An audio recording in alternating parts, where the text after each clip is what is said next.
Sehr geehrte Damen und Herren, Mesdames, Messieurs, je vous souhaite une très cordiale bienvenue à cette séance. Je suis avec ma collègue partenaire. Bienvenue à cette séance partenaire 2020.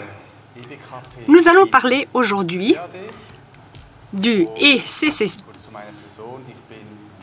dans le CAD. Je m'appelle Marcel Cour, je suis responsable chef de projet dans le service développement et technologie et je m'occupe principalement de l'évaluation des codes de frais de construction pour le génie civil et la construction, le mapping, l'échange international entre IFC et le ECCC en génie civil et bâtiment. Et nous procédons aux tests. Nous participons à des projets pilotes BIM, de nouveau pour le génie civil et le bâtiment.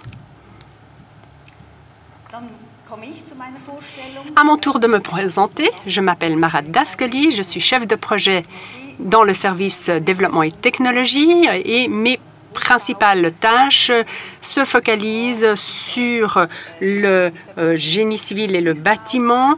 Je collabore également dans le ECCC. Je travaille dans le mapping et les plans de chantier.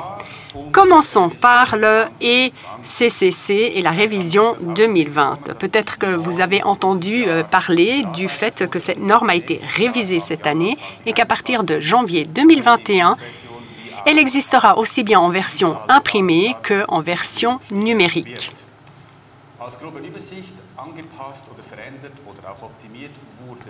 Nous avons amélioré le raccord avec le standard IFC international et un set de réglementation avec le code de construction. Nous avons également retravaillé et adapté le manuel d'utilisateur numérique. Nous l'avons adapté aux nouvelles structures. Par ailleurs, un nouveau système de référentiel pour les mesures a été introduit pour pouvoir mieux évaluer les quantités dans les modèles et pour que ces données, qui sont des données de base, ou qu'elles puissent être utilisées comme données de base, nous allons désormais proposer un service Internet qui fournit les données de base de l'ECCC ainsi que les réglementations. Qu'est-ce qui a changé dans la nouvelle édition de ce catalogue ECCC? Alors, vous aurez constaté que le code a maintenant un 0.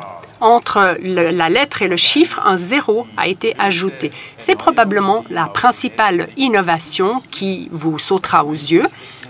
Et cela nous permet, à l'avenir, d'utiliser plus que 9 groupes d'éléments, de constituer plus de 9 éléments. En d'autres termes, nous pouvons maintenant avoir 99 groupes d'éléments. Et ceci a eu pour conséquence que le domaine de la technique du bâtiment a pu être élargi et être adapté aux structures des systèmes de planification des coûts selon la méthode par élément. Par ailleurs, le ECC a été comparé au modèle IFC et partout où cela a été possible, des optimisations ont été réalisées.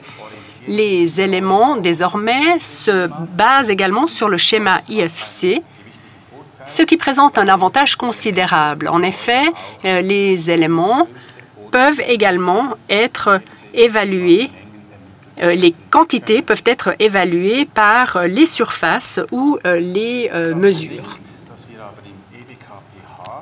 Mais cela nécessite que dans le ECCC bâtiment ou construction, on a besoin d'un nouveau système de mesure. Dans le domaine du génie civil, on a recours à cette méthode depuis des années. Désormais, on utilise le système de référentiel B qui se base sur les quantités ou les mesures de quantité de l'IFC. Il est donc possible de reprendre directement les quantités du schéma IFC.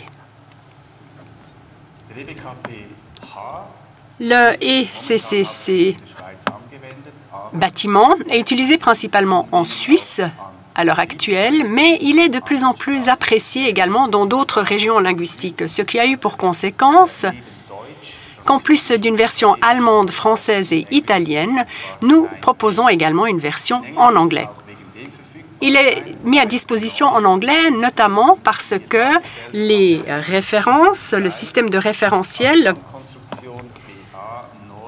est désormais conçu selon une nomenclature anglophone et cela permet d'avoir les mêmes valeurs de référence dans toutes les langues et cela évite des transcriptions ou des erreurs trop fréquentes. Comme je l'ai déjà relevé en introduction, la technique du bâtiment a été améliorée également. On a fait une séparation claire entre ce qui se trouve à l'intérieur du bâtiment et ce qui se trouve à l'extérieur du bâtiment.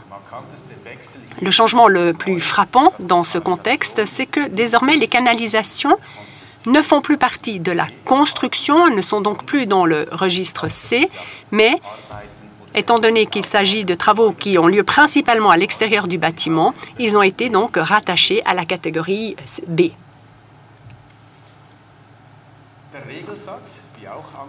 Les réglementations servent à créer des liens avec les normes internationales et nationales. Dans cet exemple, j'aimerais vous montrer brièvement comment cela fonctionnera à l'avenir. Prenons l'exemple d'un revêtement de sol. D'une part, on a les standards internationaux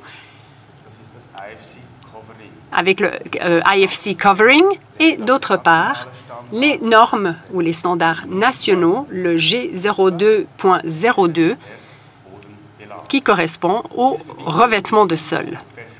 Le lien se fait entre ces deux nomenclatures et cela permet aux fournisseurs d'organiser ces conversions en solutions nationales ou internationales en fonction des destinataires. Et cela permet d'avoir un échange de données uniformisé, exempt d'erreurs, et cela permet également d'évaluer les valeurs référentielles de coûts. Cela permet d'améliorer de manière significative l'échange de données et de les adapter aux normes internationales.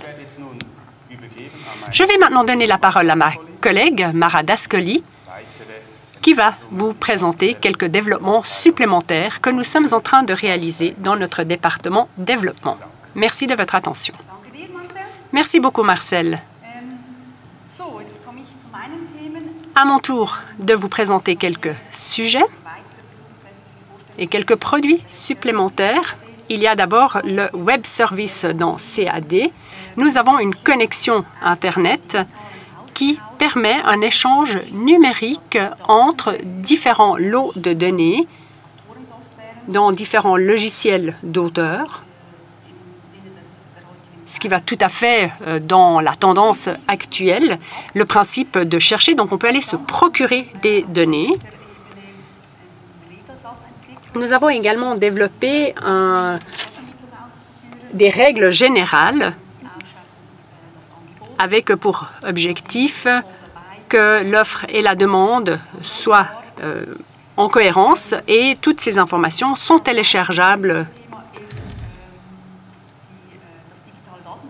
Par ailleurs, nous vous présentons également la fiche de données numérique et là, nous collaborons avec le matériel web.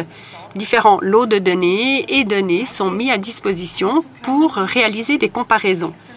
Comme vous le voyez sur ce transparent-là, nous avons ici des valeurs de référence qui sont organisées dans le ECCC sur CAD. Elles sont référencées et organisées de manière à ce qu'on puisse les consulter de manière uniformisée. Dans notre forge, nous avons encore d'autres projets. Nous sommes en train de développer une application Model Checking. Nous avons sélectionné un système CAD que l'on peut raccorder directement au serveur CRB. L'objectif étant que les planificateurs puissent bénéficier de sous-organisations.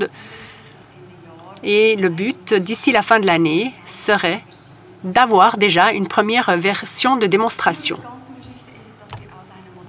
L'objectif est de pouvoir partir d'un modèle CRB et de pouvoir procéder à un contrôle via un fichier Excel pour faire une évaluation, pour permettre ainsi de réduire les sources d'erreurs et déboucher sur un rapport